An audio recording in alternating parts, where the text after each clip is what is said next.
Buenas tardes, ¿cómo está esta querida Santa Fe? Espero que mejor que nosotros. Bien, por aquí Qué lindo escucharte. sobreviviendo. ¿Cómo diría León Gieco? Sobreviviendo. Rogerio. Bueno, Rogerio, aparte de estar en este mismísimo momento en Porto Alegre, es secretario general de las mutualidades de América Latina. Usted que sabe más de estas cosas me va a poder decir, si quiere, ¿no? ¿Cuál es el cargo que tiene? No, soy hoy por hoy secretario general de COLACOT, de la Confederación Latinoamericana de Cooperativas y Mutuales de Trabajadores, entre las cuales en las fileras también está AMA, está CAM, está una serie de organizaciones mutualistas y muchas organizaciones cooperativistas. Así que un gusto, estamos en contacto, hace muchos años que andamos conviviendo con mucha gente, con santafesinos y santafesinas de mucha calidad. Así que un gusto poder hablar. ¿Mm? Bueno, Rogerio, la verdad que, bueno, el primero es decirle que le agradecemos el contacto yo tuve la oportunidad de hacer un reportaje también junto a César Malato en EASI el sábado a la mañana y la verdad que me quedé, a ver, encantado y por otro lado preocupado por lo que estaba relatando, no solamente lo que pasa en Porto Alegre, sino de su visión de, de la realidad cultural de América Latina, de todos los latinoamericanos, pero también de la cuestión natural, ¿no? A ver si enmarcamos, ¿cómo está hoy la situación de Porto Alegre? Para después preguntarte cuál fue el motivo por el cual la ciudad se inundó de esa manera. Bueno, estamos frente a una catástrofe sin precedentes, así que no podemos culpar una cosa u otra en particular. Pero sí se produjo un fenómeno climático así asustadoramente grande de precipitaciones de agua, donde confluyeron varios sistemas, digamos, ¿no? De baja presión y todo lo demás, de humedad, de los ríos aéreos y todo lo demás. El hecho es que nosotros es el tercer o cuarto episodio de inundaciones que tenemos por aquí, pero el histórico era 1941. Y Mm. dicen los meteorólogos que en este momento, a pesar de la catástrofe ser muchísimo mayor que en 1941, de esta vez el índice pluviométrico de las precipitaciones fue menor.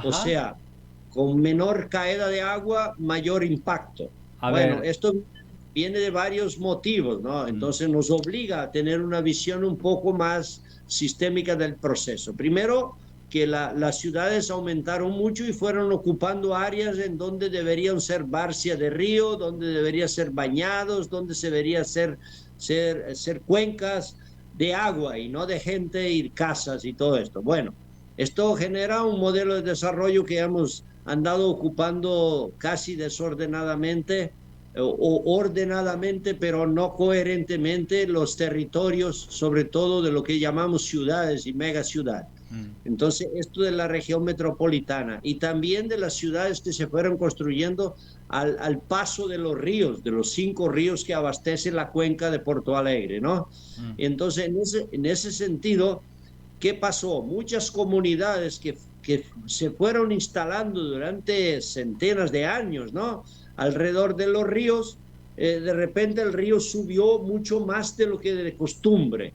Eso tiene que ver primero con un modelo de desarrollo donde las matas ciliares, Mm, los microsistemas de absorción de agua en el suelo fueron siendo compactadas por el modelo agrícola que tenemos ahí, ¿no? mm. Y entonces, esto es una de las causas, por supuesto, no hay que perderla de vista. Segundo, todo esto de transformar ciertos cerros y ciertas encuestas en costas, ¿no? O sea, Sí, sí, sí. inclinaciones de terreno en terrenos agriculturables, termina por asoreando los ríos. O sea, se va sedimentando el fondo de los ríos, entonces cualquier agua requiere más volumen arriba y esto explica por qué se llevaron puentes, casi todo, un montón de puentes y algunas presas de hidroeléctricas se fueron colapsando. ¿Por qué? Porque el volumen de agua es más alto de lo que acostumbraba ser, porque el fondo del río ya está soreado por estas aguas turbas que van bajando de los campos productivos, digamos, ¿no? De alguna manera. Segundo motivo. Tercer motivo, por supuesto, la mata ciliar. En vez de una mata ciliar preservada alrededor de los ríos, un margen legal que debería ser de 75 metros por la ley brasilera, bueno, las casas están en el mero río, así que no hay otra forma sino cuando el río sube, dice, permiso porque aquí es mi lugar. Y claro, así se lo llevan, ¿no? Así, un poco haciéndolo caricaturamente, ¿no? Bueno, Rogerio, entonces, perdón la interrupción. Todo como forma de causa, ¿no? Bueno, adelante. Sí, quería consultar, tenemos un pequeño delay, pero bueno, lo vamos a ver. Yo me imaginaba todo lo que marcaba y se me ocurre hacer la misma pregunta que en su momento nos hacíamos aquí en Santa Fe, sobre todo en el año 2003. Ante este contexto perfectamente explicado, el cambio del sistema de producción, la ocupación o el mal desarrollo o el desarrollo incesante de las ciudades, etcétera. La pregunta es, ¿cómo se vivía en Brasil, en Río Grande do Sul, en Porto Alegre, en cualquier lugar que hoy esté afectado, el estudio previo o el sistema de alertas? Digo, ¿cómo se manejaban los investigadores, los especialistas respecto de estas probabilidades? Porque dice claramente que la caída de aguas fue menor, pero es mucho más catastrófica que la del año 1941. La pregunta es, ¿existían riesgos y alertas sobre que podían ocurrir este tipo de situaciones allí en Porto Alegre? ¿Cómo es? Perdón. Aquí estoy en medio de la batalla. Bueno, pero sí, entendí la primera parte de la pregunta y si me falta algo me preguntas otra vez. Pero primero, mucha gente hace la denuncia. Mira, esto está en riesgo, esto hay que... Bueno, hay dos o tres factores. Primero que los alertas climáticos, por una buena parte de la sociedad, ya sea de los ultraderechosos ahí, neofascistas, pero ya sea de la clase media también, en el sentido común, dicen, no, son exageros de estos ambientalistas, no estamos tan colapsados así. Bueno, cuando la desgracia viene, ¿le doy culpa a quién entonces? Si ya fuiste prevenido de que podría suceder. ¿Le doy culpa a Dios, a la Virgen que no me protege? ¿A qué? ¿No? O sea, hay de todo ahí. Entonces, digamos, muchas denuncias de que este modelo productivo es un riesgo, no solo de los ecosistemas, sino también de las poblaciones, se viene diciendo todo el tiempo. Primera cuestión. Segunda cuestión, las ciudades también se han protegido de alguna manera con barreras contra la subida de los ríos. O sea, son diques en Porto Alegre. Parte de la ciudad de Porto Alegre, por ejemplo, está más baja que el nivel del río. Pero hay un sistema de bombeo, hay un sistema de potentes bombas que sacan el agua de vuelta al río. Y entonces por eso es posible vivir tranquilo ahí en una ciudad que está en gran parte más baja que el nivel del río. ¿Y qué pasa? Hace años que no se hace desde el servicio público la manutención adecuada de estos equipos. Y entonces recién ahora, pasados más de 15 días de la tragedia, es que están llegando las primeras bombas de agua que vinieron de São Paulo, poderosas bombas de agua que hacen la devolución del agua al río, digamos, ¿no? Y entonces este es el segundo aspecto. El tercer aspecto tiene que ver con una absoluta falta de planificación de los desastres. O sea, y esto está una doble faz, que yo creo que Santa Fe en su desastre por ahí del 2003 también lo vivió. Aquí muchísimas organizaciones, alcaldías, organizaciones sociales fueron a las comunidades diciendo salgan de ahí que el agua está llegando, salgan porque el riesgo es inminente, salgan porque se van a ahogar. ¿Qué pasó? Mucha gente dice, no, esto ya pasó otra vez, no me va a pasar a mí, aquí yo tranquilo, otra vez vimos agua aquí, pero no pasa nada. Y resulta que pasa. Resulta que el agua subió mucho más. Hoy por hoy, desde el día 3, para que vean, hoy por hoy estamos ya, el río Guaíba está todavía a 4,50 metros arriba del nivel normal. Eso significa que el puerto todavía está inundado, de la parte de allá de la pared que divide el río del puerto. O sea, todo el equipo del río Guaíba, aquí en Porto Alegre, el puerto está bajo agua, ¿me entienden? Entonces la inundación sigue. Dicen los especialistas que vamos a tardar por lo menos entre 10 y 15 días más para que vuelva a más o menos normal el nivel del río. O sea, es una inundación, no es una inundación de un día, es una inundación que ya lleva 15 días y va a llevar otros 15 días para vaciar la ciudad de agua. Hoy por hoy ya andamos en barrios aquí que los postes de la luz, usted sabe cuándo es alto un poste de luz urbano, están mitad del poste, o sea, la casa entera está bajo agua, pero estoy hablando de barrios enteros, de la zona norte de Porto Alegre. Le pregunto con respecto a eso, ¿es posible que haya lugares que directamente ya deban ser mudados, barrios enteros que deban ser mudados? Porque está hablando de una situación en que la retirada, incluso que es la peor parte, ¿no? En cuanto a la retirada del río, puede llegar a dejar tierra arrasada ahí. Sí.